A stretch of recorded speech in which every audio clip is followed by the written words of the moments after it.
Dhaka premier লিগের ১০ম রাউন্ডের খেলা শেষ। মাত্র ৩ ম্যাচের সুযোগ মিলেছে অফ স্পিনার সঞ্জিত সাহা দ্বীপের, আর তাতেই বাজিমাত বাগিয়ে নিয়েছেন ১১ উইকেট। টিম কম্বিনেশনের অজুহাতে বারবার হচ্ছেন উপেক্ষিত। বিপিএলেও সুযোগ মিলেছিল মাত্র ৩ ম্যাচে, তখনও দিয়েছিলেন আস্থার প্রতিদান। টিম কম্বিনেশন যদি বলেন, আমাদের টিমে পারভেজ রাসুল ছিল, ফরেনার, উনিও অফ স্পিনার ছিল, মেহেদি ছিল। তো আসলে টিম কম্বিনেশন মিলে আসলে সেরকম সুযোগ হয়ে ওঠেনি। তো এখন হয়তো পারভেজ রাসুল নাই, তাই হয়তো সুযোগ হয়ে উঠছে। তো চেষ্টা করবো সেগুলো কাজে লাগানো। যতটুকু সুযোগ পাইছি ভালো করার চেষ্টা করছি। তো আরও ম্যাচ আছে আমাদের, আরেকটা ১১ তারিখে লাস্ট ম্যাচ। তো অবভিয়াসলি ভালো কিছু হচ্ছে, তো আশা করবো যেন ফিউচার আর ভালো কিছু হয়, নেক্সট ম্যাচটাতে আরও ভালো কিছু হয়। অনূর্ধ্ব-১৯ বিশ্বকাপ দিয়ে আলোচনায় এসেছিলেন সঞ্জিত সাহা, কিন্তু বারবার উত্থান পতনের মধ্য দিয়ে যেতে হয়েছে তাকে। এই দোলাচলে এখন অবশ্য অভ্যস্ত হয়ে গেছেন। বোলিং অ্যাকশন নিয়ে অস্বস্তিতে কেটেছে ছোট্ট ক্যারিয়ারটা।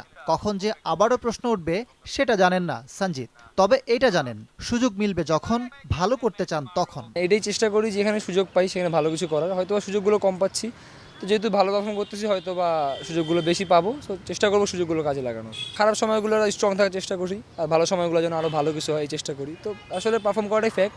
আমার পারফর্ম করাটা আমার নিজের হাতে, চেষ্টা করি পারফর্ম করার। ঘরোয়া ক্রিকেটের জনপ্রিয় কোচ সালাউদ্দিনের পরামর্শ মেনে চলছেন সঞ্জিত সাহা। বলছেন নিজেকে আরও প্রস্তুত করতে চান তিনি। বিপিএল খেলে একটা জিনিস খুব ভালো হয়েছে যে সাহস অনেক বেশি বিল্ড আপ হয়েছে। এখন হয়তো অনেক কারেজ নিয়ে বল করতে পারি। তো এই জিনিসটা কাজে লাগতেছে এখন, হয়তো বা ফিউচারে এই জিনিসটা আরও বেশি কাজে দিবে এক্সপিরিয়েন্সগুলো। সব প্লেয়ারই স্বপ্ন থাকে ন্যাশনাল টিমে খেলার, হয়তো আমারও সেই স্বপ্নটা আছে। ইকরাম হুসাইন, সময় সংবাদ, ঢাকা।